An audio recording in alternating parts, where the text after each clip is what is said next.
Double Fine has been so kind as to give us some keys for their fancy schmancy re-released Grim Fandango Remastered. Of course, yeah, developed by Double Fine, originally developed by LucasArts back when Tim Schafer worked for those guys, running on a custom engine or whatever the hell it was running way back when. And you can pick it up for $16.99 wet stinkies.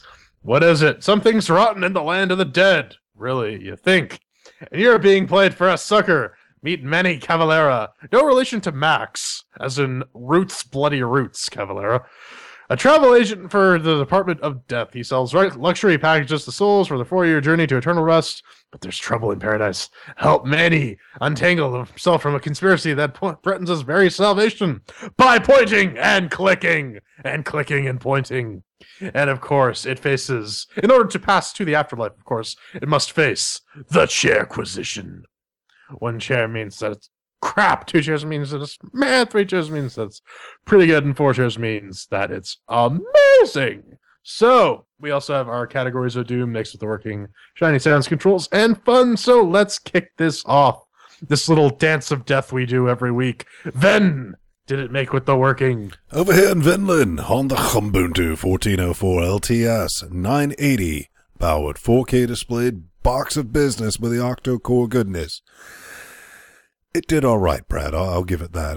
But here's something maybe you might want to correct me if I'm right, because I do remember this. We had early access to this. Full disclosure, it started downloading during the after show last week. So last Sunday morning.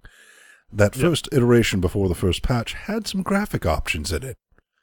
I don't recall seeing that. It just sort of, you launch the game and it just sort of kicks into it. I remember just poking around because I'm always like, let's see what I can do. After the patch, that shit got noped. Outside of that, I did run into one bug twice.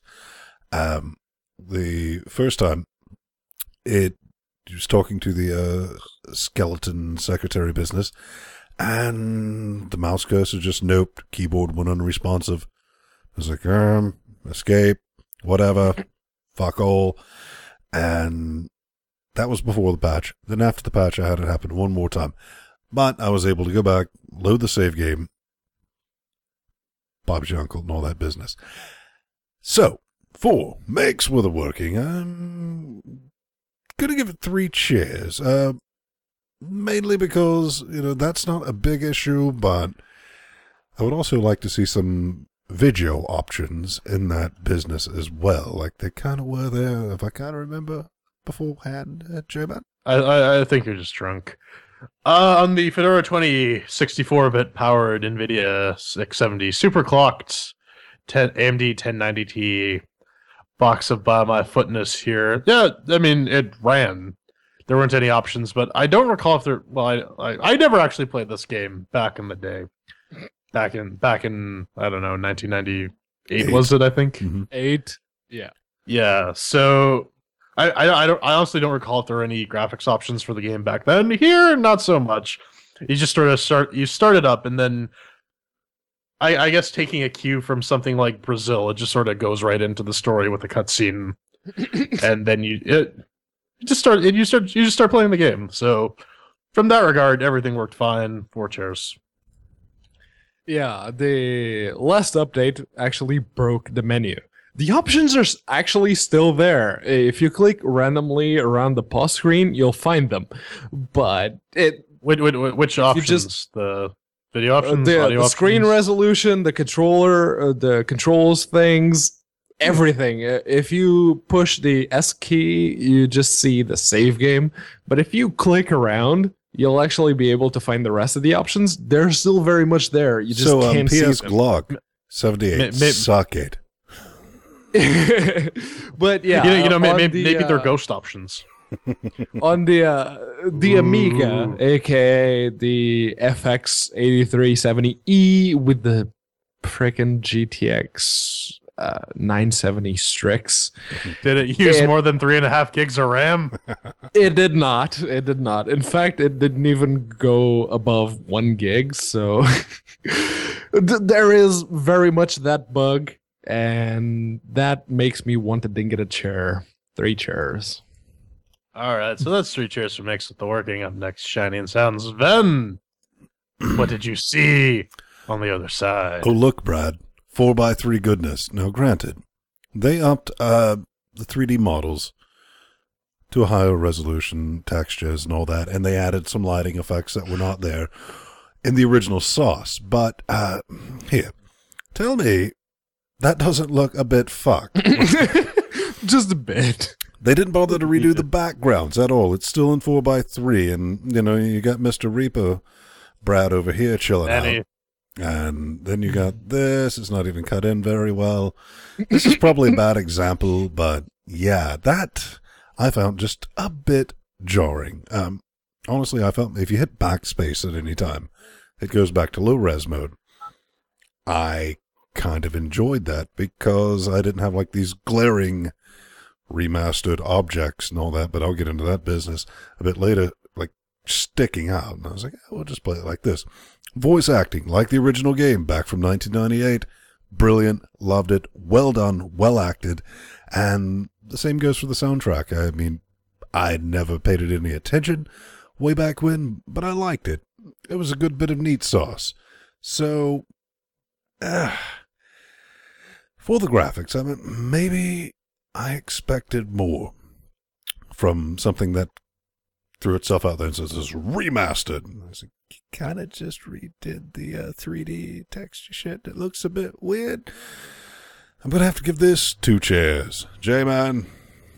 I dig the art style of this. Again, this is me coming into the game completely clean, completely fresh, no previous preconceptions. I like the art style. I like the whole Mexican stylized undead thing. It fits, and it also helps that the main character is some flavor of Hispanic. They never really go into depth about that, as far as I saw. Anyways, actually, going back to that screenshot Ven posted, I actually kind of like what they did with the living world. It looks all distorted and whatnot. It makes sense if you were like a Grim Reaper or something. I don't know. It looked a hell of a lot better in 1998, though. I'm sure it did. I don't know. Whenever I see 4x3 in like a game, my brain just sort of starts ignoring like minor graphical things. I didn't actually notice the resolution texture offset until someone mentioned it, just because I wasn't really paying that close of attention. But it I guess it didn't really bother me. It a little jarring, yeah. And the voice acting, again, top notch, good stuff. I think it deserves 3 chairs just based on that. Yeah. Okay, I get that the original art assets were designed for a 4x3 screen, and since they didn't really bother to up-res the backgrounds, they had to keep it. But now that you get everything in a nice, at least 1080p or 4K if you're Ven, everything looks... Oh yeah, everything just looks out of place. Could you imagine playing that in 4K in like a tiny fucking panel in like the middle of the screen? Yeah, everything just looks out of place. The characters look like they're standing in front of a green screen, and it's a hell of a lot easier to find a thing that you need to progress, because it probably is in a higher res than the rest of the backdrop. The whole Spanish accent thing they have going on, I like it. There's actually localized Portuguese translation. It sounds kind of Brazilian, but it has a very distinct Spanish accent to it, and I don't hate it. Still, the backdrops and the whole contrast thing they have going on, it's pretty jarring, so I'm going to have to give it 2 chairs. The voice acting is great, but it's not very good. So 2 chairs for Shining Sounds. Up next is Control. Oh my god, the nuance. Ven, tell him about it. The subtlety you need for this, actually, you just need to pull up your gerbil, your EP and extender, whatever, the blue LEDs, because that's the new sauce these days. You point, you click, and you wait. Is your uncle? If you double click, it actually runs faster. Wow, that should have been a tooltip. Can't fault it for that. A controller organ support would have been nice, but no such thing. Not digging in a chair for that, but 4 chairs. Can't fuck that business up, J-Man.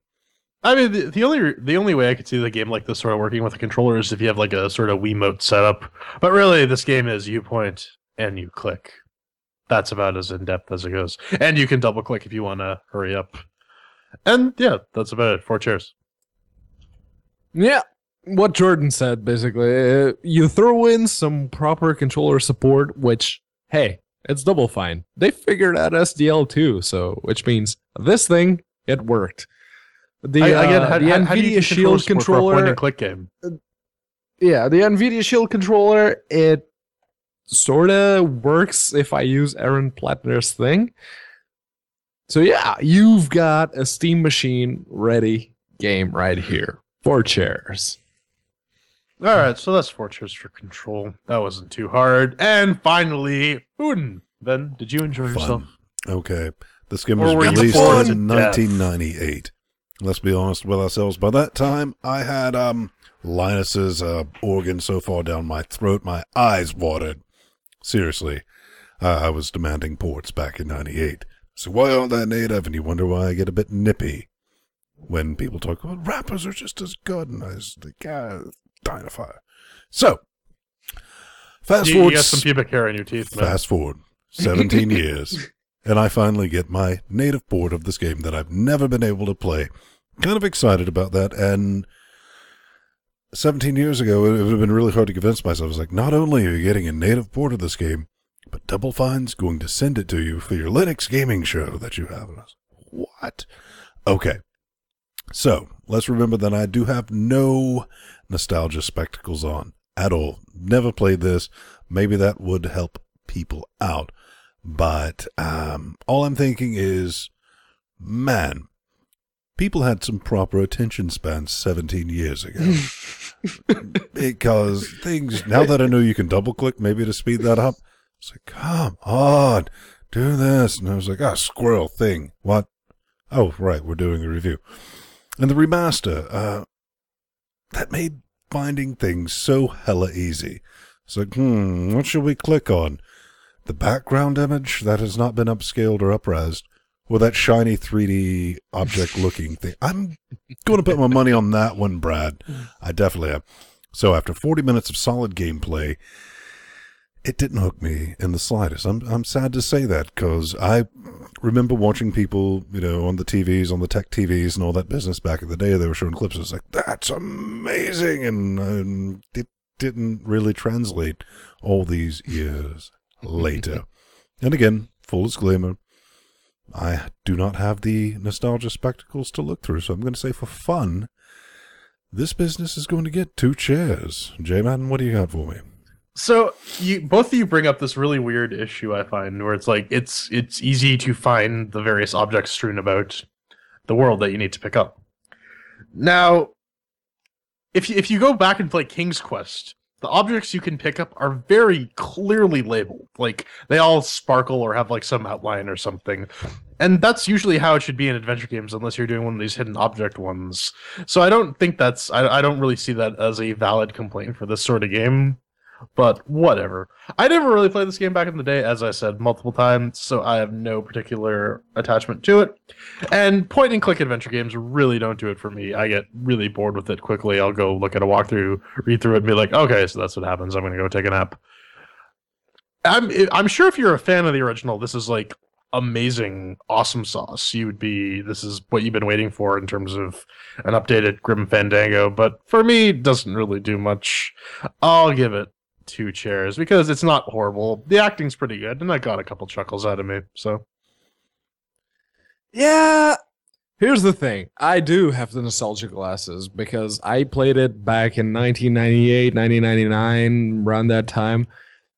I still very much remember playing this game, and the moment I started it, it actually, the muscle memory with the mouse kind of clicked in. Oh, I remember what I need to do here. It's just go here, go here, go here. What I don't remember, though, is the game being this clunky. It feels very clunky. Granted, meeting Salvador Limones, the game's interpretation of Che Guevara, was still just as awesome as I remembered. But I guess point and click adventure games kind of died out for a reason. And no matter how thick your nostalgia glasses are, and mine are pretty thick, even Grim It's 'cause you got Fandango stigmatism. hasn't. It really hasn't Stigmata. aged properly. It's still a great story, but the whole gameplay aspect of the thing is very clunky. And this is a game we're reviewing. Double Fine, I'm sorry. You released a really awesome game in 1998, but it's 2015 now, and it really doesn't hold up. For me, it only gets 2 chairs for the fun. 2 chairs for fun and 2 chairs total. Pedro points out it's 1 chair short of being totally Yeah. 3 chairs. So, as I see Magumbo came in, he can at least take solace in the fact that Grim Fandango Remastered rated about the same as Retro Booster. Coming up Retro next. Booster, 2 chairs. Yeah. So, Pedro, Ben, final thoughts? I guess at the end of the day, what I'm going to say with this, I think this one clocks in at 14.99 wet stinky cashes. $15, yeah. Right. Yeah. That's a bit steep for what you're getting.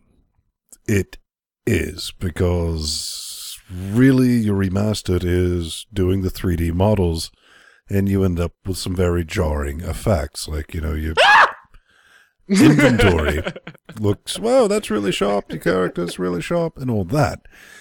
But outside of that, it's like, okay. Story's still there. I can see how that could be interesting. Like I said, 40 minutes in, 2015, point and click. It's a hard sell for that price. Maybe if you catch it at 50% off, definitely put some of this business inside your face organ. You might like it, even if you're like me, with no previous experience with this particular game. B-Man? Yeah, it was a really good game. We're talking 1998. This thing kind of revolutionized the whole point-and-click adventure scene, because what other competition did you have back then? It was the Sierra games, and they were all using the same shitty engine. King's Quest It was not- 97. Yeah, it was not very good, and again, back in its day, it was literally it's almost the like best. a playable movie. Yeah, it is. And nowadays you got stuff like Fahrenheit coming out for Linux, but we'll get to that in a later podcast. One thing, I hate to interject, I just thought about this. Something I think, like even back in 1998, you couldn't instantly jump onto the tubes and find your walkthroughs and guides. Nope. So something like this actually made you spend some time trying You to had sort to shit. figure it out. Yeah, so some of the chains of events you have to go through are fairly convoluted, and you wouldn't get it on a first pass. Yeah, which is why I said back in the day it was a very, very good game. And But it's great. Now everyone has the muscle memory. Blah blah blah. Yeah, and it's great that you can legally update it digitally. You go on Steam, you can buy it now. LucasArts is toast. Yeah, you can get it legally. You don't have to go to the Pirate Bay and download the ISO or the DOSBox thing. You can just get it. Just don't expect to be blown away, because it is very much a 90s point-and-click adventure game. Keep that in mind. All right, so that is that. Grim Fandango, Grim Fan Mango.